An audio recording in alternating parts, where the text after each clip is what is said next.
do you have counsel? Was that you, Mr. Barron? Your Honor, Todd Barrett. I did speak with Mr. Crane prior to the court calling the case today.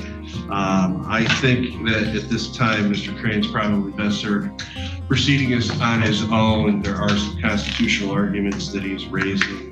Randall Crane appeared in court without an attorney and immediately began making sovereign citizen claims. He's making some sovereign arguments, yes. Okay, I have very little patience for that. I will let you know that, sir. So, okay, tell me your name. My name is Randall Crane. That's a living man, not a corporate fiction. So, you're a real person named Randall Crane. Insisting the court had no authority over him because he was a living man and not a corporate entity. Okay. Okay, no, listen to me. Sir, you're here today because you have some charges against you. All right? I'm challenging the court's jurisdiction. Okay, well, denied. Your motion's denied. I have jurisdiction to the Constitution of the state of Michigan. What's your next? I'm not arguing with you, sir. I have jurisdiction. So you have to provide subject matter jurisdiction as well as personal jurisdiction to me before these can proceed. Okay, your motion's denied. I have jurisdiction under the Constitution of the state of Michigan. What else? What else? The judge, clearly frustrated, explained that under Michigan law he did have jurisdiction and laid out Crane's charges: interfering with police, a misdemeanor punishable by up to 90 days in jail and a $500 fine, using a phone while driving, no proof of insurance, and no proof of registration. You do not have jurisdiction over the national. I just said I did. No, you don't. All right. All right. So, sir, do you want to proceed on these cases and talk to the prosecutor? Don't look on your phone while you're talking to me. If you My notes are on. No, you listen to me. If you don't know your sovereign citizen arguments well enough to come up here and say them, I can tell you can't have a court. I can tell you can't have a phone in here. I want you to listen to me. You're here today on misdemeanor charges. No talking. The judge also reminded him of his real rights, including the right to an attorney, to call witnesses, to remain silent, and to a fair trial.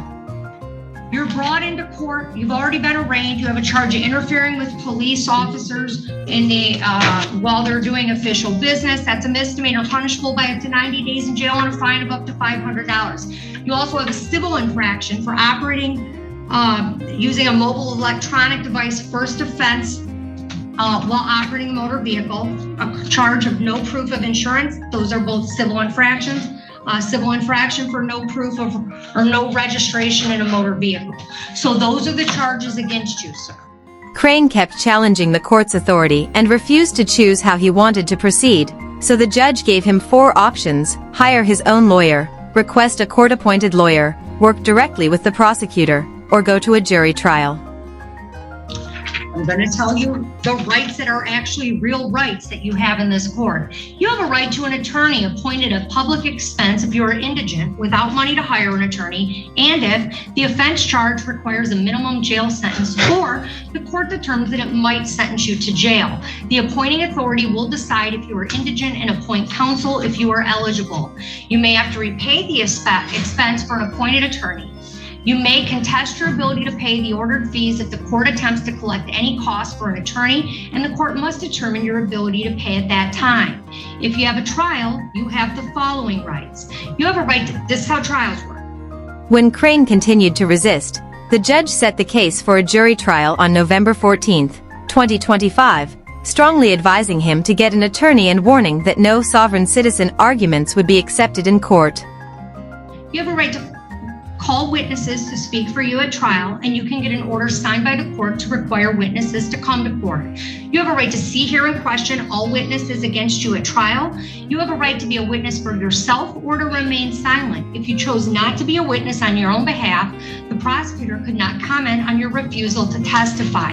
Lastly, you have a right to be presumed innocent unless you are proven guilty beyond a reasonable doubt. If you enter a plea, obviously you'd be waiving those rights. You also have a right to be released on bond.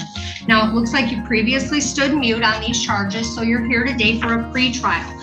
You have a few options, sir, under the law of the United States, the Constitution of the state of Michigan, and statutory law and court rules in the state of Michigan. You can either retain your own attorney to proceed on this case, or you can have a pre-trial with the prosecutor directly and try and work out an agreement, or we can set it for a jury trial, okay?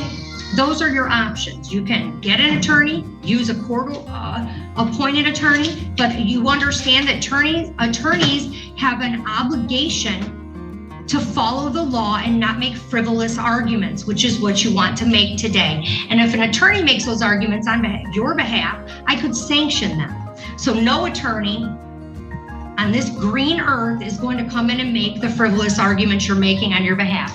Or you can speak to the prosecutor, or we can just set it for a jury trial. Out of those, I don't want to hear it. I want you to pick out of those 4 options what you want to do. Hire an attorney, speak with court-appointed attorney, talk directly to the prosecutor to work towards a resolution, or set a jury trial.